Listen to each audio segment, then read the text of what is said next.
Hi friends, welcome to my channel. तो आज की इस वीडियो में हम पढ़ने वाले हैं क्लास 9th की मैथ 1.1 चैप्टर नंबर 1.1। तो 1.1 पढ़ने से पहले हम थोड़ा सा बेसिक चीज़ों के बारे में जान लेंगे तो हमें सॉल्व करने में सवाल बहुत ही आसानी होगी।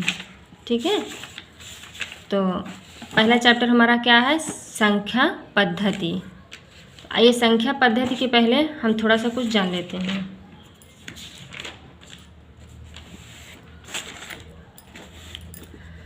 तो संख्या पद्धति में क्या क्या आता है? संख्या पद्धति में पहले हमारा आता है प्राकृतिक संख्याएं। ठीक है, प्राकृतिक संख्याएं। प्राकृतिक संख्याओं को किससे प्रदर्शित करते हैं? n से। तो यह संख्याएं एक से क्या होती हैं? अनंत तक होती हैं। मतलब 1 2 3 4 5 6 7 8 अनंत तक, वही हमारी क्या है? प्राकृतिक संख्याएं। और उसके बाद आती है बात पूर्ण संख्याओं की। तो पूर्ण संख्याएं क्या होती हैं? इन्हीं किससे लिखते हैं? W से। यह संख्याएं 0 से अनंत तक होती हैं। मतलब जो प्राकृतिक संख्याएं थी वो 1 से अनंत तक थी, और जो पूर्ण संख्याएं वो 0 से अनंत तक हैं। खाली इतना ही अंतर है। मतलब 0 उसके बाद 1 से स्टार्ट करेंगे, 1 2 3 4 5 6 अनंत तक। उसके बाद बात आती है पूर्णांक की। पूर्णांक को किससे लिखते हैं? Z से। सभी पूर्ण संख्याएं तथा ऋणात्मक संख्याएं 0 के साथ मिलकर पूर्णांक बनाती हैं, जैसे धनात्मक पूर्णांक और ऋणात्मक पूर्णांक। क्या कहते हैं? जैसे हम लोग पिछली कक्षा में पढ़े हैं, थोड़ा सा आपको याद होगा तो नंबर सिस्टम जो पढ़ते थे, नंबर लाइन वाला। तो यहाँ पे जब हम 0 लिखते हैं, 0 के बाद इधर माइनस में जाते हैं, 1 2 3 4 5 6 7 8 अनंत तक। यहाँ से 0 से लेकर प्लस की ओर जाते हैं, 1 2 3 4 5 6 7 8 9 10 अनंत तक। ठीक है, यही हमारी क्या होती है? धनात्मक और ऋणात्मक पूर्णांक। यानी हम किसे लिखते हैं? Z से। ठीक है, फिर उसके बाद बात आती है अभाज्य की। अभाज्य संख्याएं वे संख्याएं होती हैं जो 1 से बड़ी, यानी 1 से बड़ी वे प्राकृतिक संख्याएं जो 1 या स्वयं के अलावा किसी भी संख्या से विभाजित ना हो, किसी और भी संख्या से विभाजित ना हो, यानी खुद से हो और या फिर 1 से हो। ठीक, उन्हें क्या कहते हैं? अभाज्य संख्याएं। उसके बाद बात आती है भाज्य संख्याओं की। तो भाज्य संख्याएं क्या है? जो 1 से भी बड़ी हो, 1 से बड़ी वे प्राकृतिक संख्याएं जो 1 से या स्वयं के अलावा किसी और से भी विभाजित हो जाए, उन्हें क्या कहते हैं? भाज्य संख्याएं। उसके बाद हम बात करते हैं परिमेय संख्याओं की। परिमेय संख्याओं को किससे लिखते हैं? Q से। इन संख्याओं को P/Q के रूप में लिखा जा सकता है। इन संख्याओं को P/Q के रूप में लिखा जा सकता है, जैसे 2/3 1/2। लेकिन Q नॉट इक्वल टू 0। यहाँ पे Q हमारा क्या होना चाहिए? 0 नहीं होना चाहिए। Q की कुछ वैल्यू होनी चाहिए, 1 2 3 4 कुछ भी होनी चाहिए, बट बटे में होना चाहिए, तभी हमारा क्या होगा? प्राकृतिक संख्या होगी। ठीक है, अब बात आती है परिमेय संख्या होगी। परिमेय संख्याओं को किससे प्रदर्शित करते हैं? Q से। अब बात आती है अपरिमेय संख्याओं की।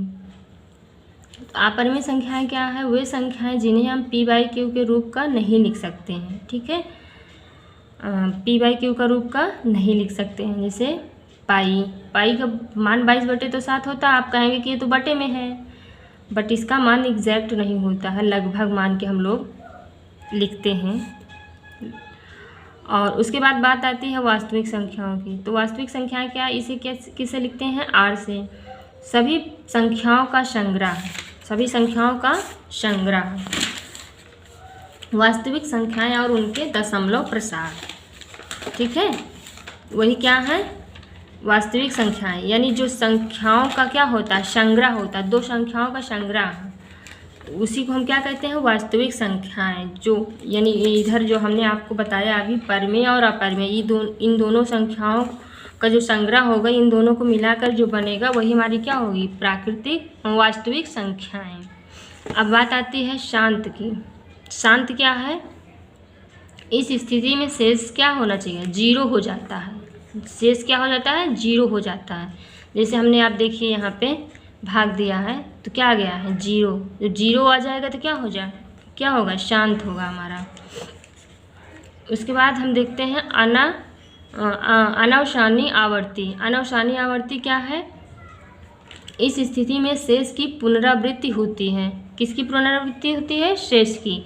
जैसे हमने यहाँ पे भाग दिया, पहले यहाँ पे दिया तो कितना आया, 10 में से 9 गए, 1 आया, 0 लगाया, फिर 3 बार गया, फिर 9 आया, फिर हमारा शेष कितना बच गया, 1 बच गया। तो किसकी आवृत्ति हो रही है? शेष की बार बार आवृत्ति हो रही है। ठीक है, तो इसे हम क्या कहेंगे? अनवसानी आवर्ती। यानी क्या है ये? अशांत आवर्ती है। जब शेष क्या होगी? शेष की आवृत्ति होगी तो कहाँ, वहाँ पे क्या होगा? अशांत हो जाएगा। अशांत आवर्ती, आवर्ती हो रहा है यानी अशांत है। ठीक है, उसके बाद हम देखते हैं अनवसानी अनावर्ती। यानी अनवसानी और अनावर्ती। इस स्थिति में शेष की पुनरावृत्ति नहीं होती। यानी शेष की पुनरावृत्ति तो नहीं होती है, पर यहाँ पे जो हमारा भागफल आता है उसमें आवृत्ति होती है। वही चीज़ बार बार क्या होता है? रिपीट होता है, पर शेषफल की आवृत्ति नहीं होती। उसे हम क्या कहते हैं? अनावर्ती, अनवसानी अनावर्ती। ठीक है, इधर समझ में आ गया होगा आप सबको। तो इसे हम क्या कहेंगे? अशांत अनावर्ती। देखो, शांत अनावर्ती में क्या है? शांत अनावर्ती में हम जब हमारा शेषफल क्या हो जाएगा? 0 हो जाएगा तो उसे हम शांत अनावर्ती कहेंगे। और जब क्या कहते हैं, यहाँ पे शेषफल 1 आ जाएगा तो उसे हम क्या कहेंगे? अशांत आवर्ती कहेंगे। ठीक है, से √2π। घातांक नियम, तो घातांक नियम भी हम थोड़ा सा देख लेते हैं, बता देते हैं आपको, ताकि आगे आसानी से कर लें। यदि आपको ये सब चीज़ें अच्छे से समझ में आ रही हैं तो आगे करने की कुछ ज़रूरत नहीं है, बिल्कुल आसानी से समझ में आ जाएगा। a की पावर m, a की पावर n क्या हो जाएगा? a की पावर m इंटू n। यानी हमने यहाँ पे संख्या रख दिया a का मान 2, तो क्या हो जाएगा? a का मान 2 रखा तो 2 की घाते 3। ठीक है, 2 इंटू 2 इंटू 2, तो यहाँ पे क्या हो जाएगा? इसका भी मान हमने रख दिया। ठीक है, तो यहाँ पे जब गुणा किया तो क्या हो गई? यहाँ घाते दोनों आपस में क्या हो गई? जुड़ गई। ठीक है, तो 2 का पावर 5, यानी कि 2 इंटू 2 इंटू 2 इंटू 2 कितना आ गया? 32 आ गया। अब यहाँ पे हम देखेंगे दूसरा एग्जाम्पल, a की पावर m, यानी कि एक ब्रैकेट में हमने क्या किया? इसका पावर m लगाया और ब्रैकेट के बाहर n लगा दिया। जब इसको हम तोड़ेंगे तो क्या हो जाएगा? a का पावर m n, सॉरी,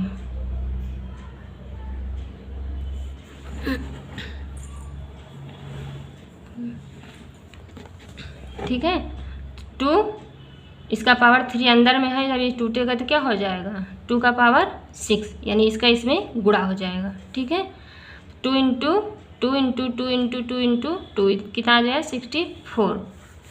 तो वैसे इसको भी हम देख लेते हैं, ये बटे में है। ठीक है, तो a के पावर m इंटू n, ऊपर गया गुणे में हो गया, भाग में था तो वही 2 रख दिए उसके जगह पे, बस और कुछ किए नहीं है इसमें हम। 4, 2 माइनस ऊपर गया, इसमें माइनस में हो गया 4 माइनस 2, 2 का पावर 2, 2 इंटू 2 इक्वल 4। ठीक है, a का पावर n माइनस b का power m equal a b का पावर m, तो 2 का पावर m इंटू 3 का पावर 2, यानी कि 6 का पावर 2 कितना आ गया? 36। तो अब हम इतना आपको समझ में अगर आ गया होगा तो आगे देखते हैं 1.1 में क्या है।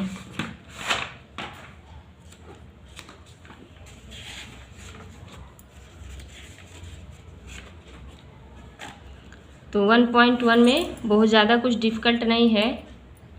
कह रहा है क्या शून्य एक परिमेय संख्या है? शून्य एक परिमेय संख्या है, क्या इसे आप p/q के रूप में लिख सकते हैं, जहाँ p और q पूर्णांक है। p और q क्या है? पूर्णांक है। q not equal to 0, q 0 के बराबर क्या है? नहीं है। यस, तो क्या लिखेंगे? हाँ, शून्य एक परिमेय संख्या है। क्यों है? हाँ, शून्य एक परिमेय संख्या है, यानी p बराबर 0, यानी जो 0 है वही तुम्हारा क्या है? p है। तो 0 बटे हम 1 नहीं लिख सकते? लिख सकते हैं। क्या हो जाएगा? 0, यानी कि 0 वही हमारा 0 से स्टार्ट होता है, 1 2 3 4 5 6 क्या कहते हैं, क्या कह रहा है क्वेश्चन?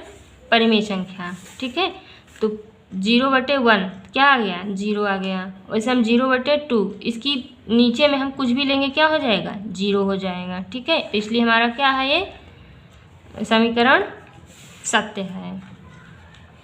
क्वेश्चन पहला वाला क्वेश्चन हमारा क्या है? सत्य है, परिमेय संख्या है। ठीक है, और दूसरा क्वेश्चन है हमारा क्या कह रहा? 3 और 4 के बीच में 6 परिमेय संख्याएं ज्ञात कीजिए। ठीक है, तो जब हमारे 2 संख्याएं दे रखी होती है और कहता है उसमें से 5 या 6 जो भी हो, 7 जितनी भी संख्या पूछे 1 उसमें हम क्या कर देते हैं? ऐड कर देते हैं। ठीक है, तो हमें 3 और 4 2 संख्याएं दिया है और क्या कहते हैं, कह रहा है कि 6 संख्याएं निकालना है। तो उसी में हम 1 क्या करेंगे? ऐड लिखेंगे 6 + 1। ठीक है, इक्वल कितना हो गया? 7। तो ये लिखने की आपको ज़रूरत नहीं है, ये हम तो खाली समझने के लिए आपको लिख दिए हैं। यानी परिमेय संख्या निकालने के लिए उसमें 1 प्लस कर लेते हैं। ठीक है, यानी जो 3 और 4 2 संख्याएं दी हुई है, तो 3 × 7/7, 7 से हम गुणा कर देंगे, 7 से भाग कर देंगे। ठीक है, तो कितना आया? यानी 21/7। तो यहाँ पे भी 4 में भी 7 से गुणा और भाग कर देंगे, कितना? 28/7। ठीक है, तो इसकी और इसके बीच की संख्या हमको लिख देना, कोई भी लिख देना। जैसे 22/7 हमने लिख दिया, 23/7, 24/7, 25/7 और 26/7 और क्या है? 27/7। 1 2 3 4 5 6, हमें 6 संख्याएं चाहिए थी, 6 मिल गई। ठीक है, ये हमारा क्या हो गया? आंसर हो गया। उसके बाद तीसरा सवाल क्या कह रहा है? तीसरा कह रहा है 3/5 4/5 के बीच की 5 परिमेय संख्या ज्ञात कीजिए। ठीक है, इसके और इसके बीच की क्या कह रहा है? 5 परिमेय संख्या ज्ञात कीजिए। ठीक, तो सीधी सी बात हम क्या करेंगे? 5 परिमेय कह रहा है, तो 5 + 1 कितना हो गया? 6 हो गया। तो इसी 6 से क्या कर देंगे? जो हमें दिया हुआ है 3/5 4/5, इसी में क्या करेंगे? 6 से गुणा और भाग कर देंगे। ठीक, हो गया। यहाँ पे क्या हुआ? 5 × 6 = 30, 6 × 3 = 18। फिर यहाँ पे वही कर दिए, 5 × 6 = 30 और 6 × 4 = 24। ठीक है, 24/30, 18/30। अब इन दो बीच, इसके और इसके बीच की हमें संख्या चाहिए, कुछ भी लिख सकते हैं। जैसे 19/30 लिख दिया, 20/30 लिख दिया और 21/30, 22/30, 23/30। ठीक है, 1 2 3 4 5, हमें 5 चाहिए थी। 5 संख्या निकालने के लिए कह रहा है और हमने निकाल लिया। तो बिल्कुल ही ईजिली तरीके से हमने इसे निकाल लिया, इसमें कुछ नहीं है, बिल्कुल आसान है। उसके बाद क्वेश्चन नंबर 4, नीचे दिए गए कथन सत्य हैं या असत्य हैं? कारण के साथ अपने उत्तर दीजिए। ठीक है, तो पहला क्वेश्चन क्या है? प्रत्येक प्राकृतिक संख्या एक पूर्ण संख्या होती है। यस, सही, क्योंकि हमने अभी पीछे आपको बताया है कि प्रत्येक प्राकृतिक संख्या होती है वही तो पूर्ण संख्या होती है। और दूसरा क्या कह रहा है? प्रत्येक पूर्णांक एक पूर्ण संख्या होती है। नो, गलत है। प्रत्येक पूर्णांक जो होता है वो एक पूर्ण संख्या नहीं होती है। प्रत्येक परिमेय संख्या एक पूर्ण संख्या होती है। नो, ये भी नहीं हो सकता, क्योंकि ये कह रहा है प्रत्येक परिमेय संख्या, जो प्रत्येक परिमेय संख्या वो एक पूर्ण संख्या हो सकती है, नहीं। तो ये कथन हमारा क्या है? असत्य। ठीक है, तो यही अपना अभी जो पीछे हमने आपको लिखवा के बताया है वही लिख के इसका कारण भी लिख सकते हैं। अभी हमने यहाँ पे कुछ डिफिनेशंस लिखवाया हुआ है, ये आप लिख सकते हैं, इसको देख करके समझ सकते हैं। ठीक है, यदि वीडियो अच्छी लगी हो तो लाइक शेयर, और चैनल पे नए हैं तो सब्सक्राइब कीजिएगा। Thank you.